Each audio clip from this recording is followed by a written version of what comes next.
ിലേക്ക് പത്തനംതിട്ട റാന്നി പുതുമണിൽ താൽക്കാലിക പാലം വെള്ളത്തിൽ മുങ്ങി. പ്രദേശത്ത് ബസ് ഗതാഗതം മുടങ്ങി.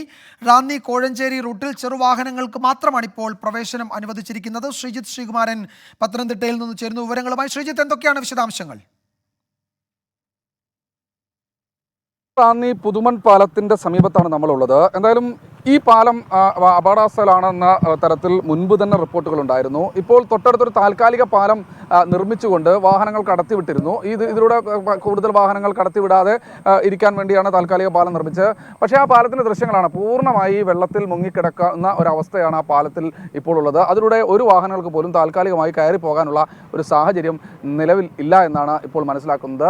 എന്തായാലും വലിയ താഴ്ചയുണ്ട് ഈ മേഖലയിൽ. അതുകൊണ്ട് തന്നെ കൂടുതൽ വലിയ വാഹനങ്ങൾ ഇതിലെ പോകരുതെന്ന കർശനമായ നിർദ്ദേശം ഇതിനകം തന്നെ നൽകി കഴിഞ്ഞു. ആ വാഹനമായ എമർജൻസി വെഹിക്കിൾ പോലും ഇതിലൂടെ കടത്തിവിടാൻ ഈ ഒരു ഘട്ടത്തിൽ സാധിക്കില്ല എന്ന് കർശനമായ നിർദ്ദേശം പറയുന്നുണ്ട്. പോലീസ് ഒരു ഘട്ടത്തിൽ പോലും അത് സമ്മതിക്കില്ല എന്ന് പറയുന്നു. ആ വാഹനം ഇതിലൂടെ പോകാൻ പാടില്ല.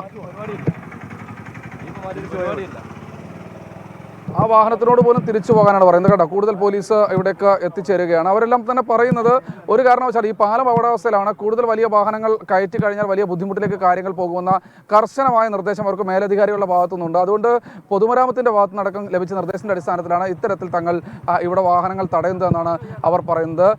അതിനുവേണ്ടി കൂടുതൽ പോലീസ് സന്നാഹം അടക്കം ഇങ്ങോട്ട് ആറന്മുള പോലീസ് സ്റ്റേഷൻ്റെ പരിധിയിലുള്ള പോലീസ് സേനാംഗങ്ങളാണ് ഇവർ ഇവിടെ നടത്തിക്കൊണ്ടിരിക്കുന്നത്. എന്തായാലും ബസ് റാന്നി കോഴഞ്ചേരി റൂട്ടിൽ പത്തനംതിട്ട റാന്നി പുതുമണ്ണിൽ നിന്നുള്ള ദൃശ്യങ്ങളാണ്. അവിടെ താൽക്കാലിക പാലം വെള്ളത്തിൽ മുങ്ങി. പ്രദേശത്ത് ഗതാഗതം മുടങ്ങിയിട്ടുണ്ട്. റാന്നി കോഴഞ്ചേരി റൂട്ടിൽ ചെറുവാഹനങ്ങൾ മാത്രമേ ഇപ്പോൾ യാത്ര ചെയ്യുന്നുള്ളൂ, അനുവദിച്ചിട്ടുള്ളൂ എന്നാണ് ശ്രീജിത്ത് ശ്രീകുമാരൻ റിപ്പോർട്ട് ചെയ്യുന്നത് പത്തനംതിട്ട.